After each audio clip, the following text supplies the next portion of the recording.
Hello, Math Studies students, and welcome to your online lesson. Today we'll be finding the area of non-right triangles. We have previously used our trigonometric ratios to find sides and angles, but in this case we're going to be using it to find area. Now, you may have used other area formulas for triangles in the past, but this will allow us to find the area of non-right triangles. And so that's the big deal that we're dealing with here today. We will know we are successful when we can find the area of non-right triangles. And this video lesson here will continue into a little investigation that we do in class, but we'll get us started at least in the video.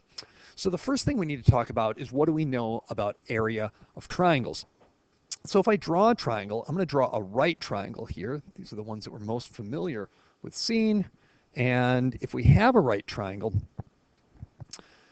we often refer to this leg of the triangle, or one of the two sides forming the right angle, as the base, and then we have a height as well. Obviously, the last one would be like its hypotenuse.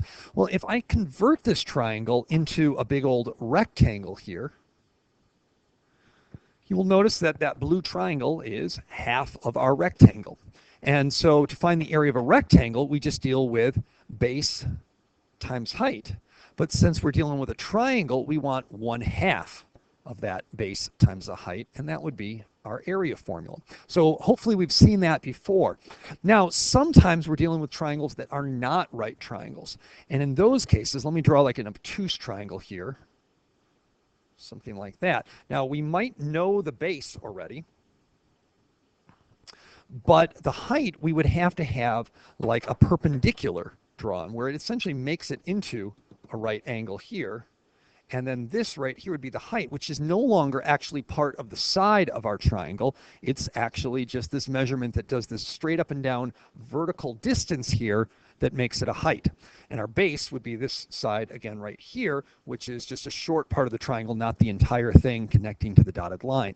And if you've dealt with worksheets maybe in a geometry class or even in an algebra or pre-algebra class, they often would give you this height value that we have here. And then we would just multiply that by our base and either multiply by 1/2 or divide by 2.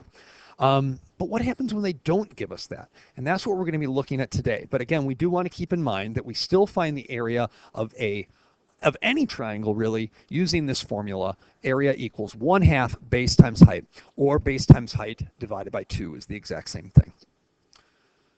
All right, now how do we label the sides of triangle ABC? You might be saying, what exactly do we mean by that? Well, if I've got just any random triangle, like the one I've drawn here, we always label the vertices or corners of our triangle using capital letters because they are points. So we would have triangle ABC right here.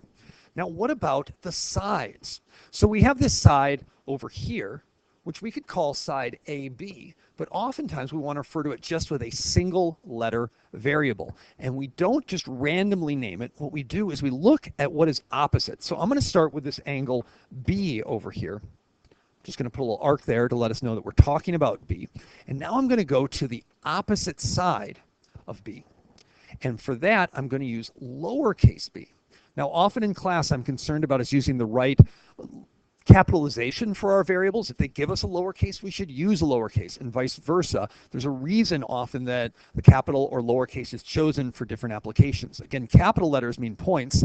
Lowercase letters are usually variables for numbers or lengths.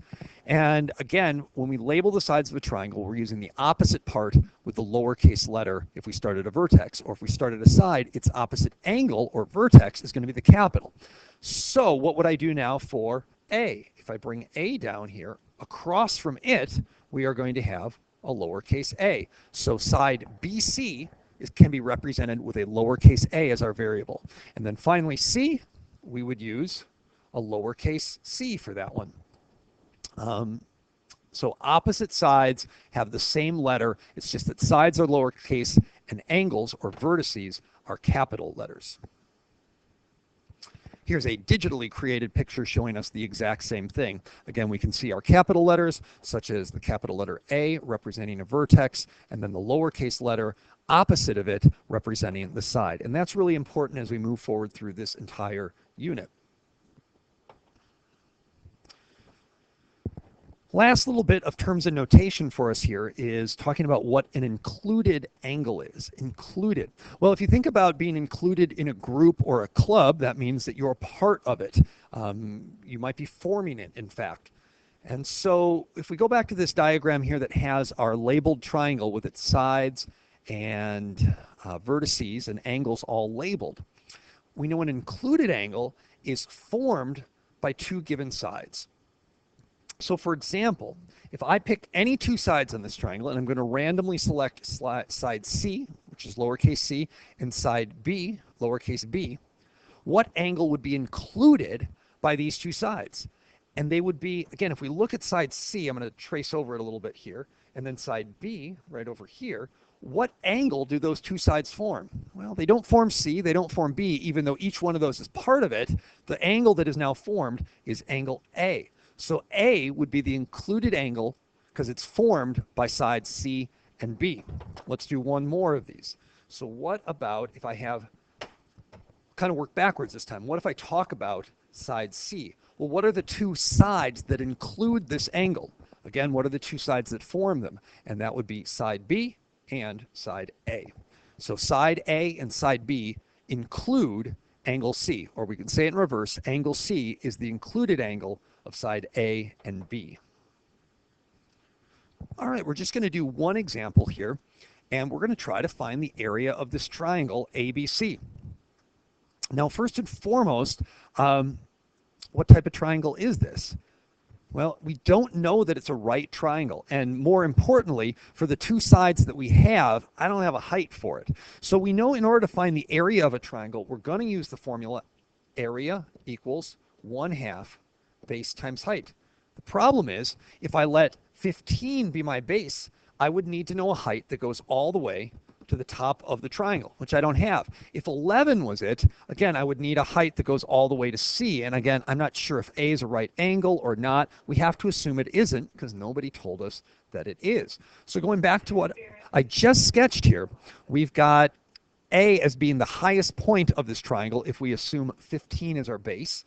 And so I'm just going to draw a little altitude, it's sometimes called, or a vertical height going perpendicular to my base right here. And that would be my height of my triangle. Unfortunately, I don't know that value, so I can call it H or X. I'll use H just to keep things simple so that I know what I'm talking about. So we first have to find that H. And once we find that, we already have our base. And again, we know it's 1/2 base of 15 times whatever this height is. That'll be our area. So how do we find this height? Well, now that I've drawn this straight up and down vertical line, or this perpendicular line, I can use trig because we have an angle that we know, and we have this unknown value, h, that we're going to try to find, and we have one other side. So we want to ask ourselves, using SOHCAHTOA, what ratio or trig ratio is going to help us find this h? Well, if we look at this sort of red triangle that I've made here, the right angle is right here, and so that means the hypotenuse is opposite of it. So I know that my 11 is my hypotenuse, and the h then is across from the angle that we know, the 28 degrees, so it would be opposite. And the one that involves opposite and hypotenuse is sine. So I'm going to start off with the sine of 28, because I always have to take the sine of an angle, is equal to my opposite, which is h, over my hypotenuse, which is 11. And then doing some algebra, I'm going to get rid of the 11 because it was dividing my variable, and I want to get my variable all alone. The 11s cancel out. So h is now equal to whatever 11 times the sine of 28 is. And 11 times the sine of 28 is approximately 5.16, and our label here would be centimeters. So I now know that h is equal to 5.16. So how am I going to find my area? Well, I go back to my base, 15 centimeters. And I know that's my base, so on my area formula, I'm going to have area equals 1/2 base, which is 15, times my height that I just found, which is 5.16.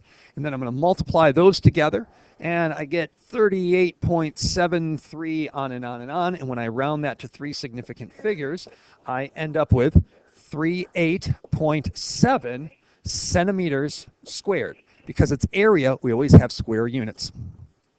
And that's sort of the idea of finding area. Now the question is, we did it in these two steps. We first did our trig to find our height, and then once we had the height, we utilized the area formula. Is there a way to combine these so we can sort of get this done in one step? And that's what our goal is going to be next class, to see if we can discover sort of a shortcut for this. But until then, this is an example of how to use area as well as some key terms that we'll need for our next lesson.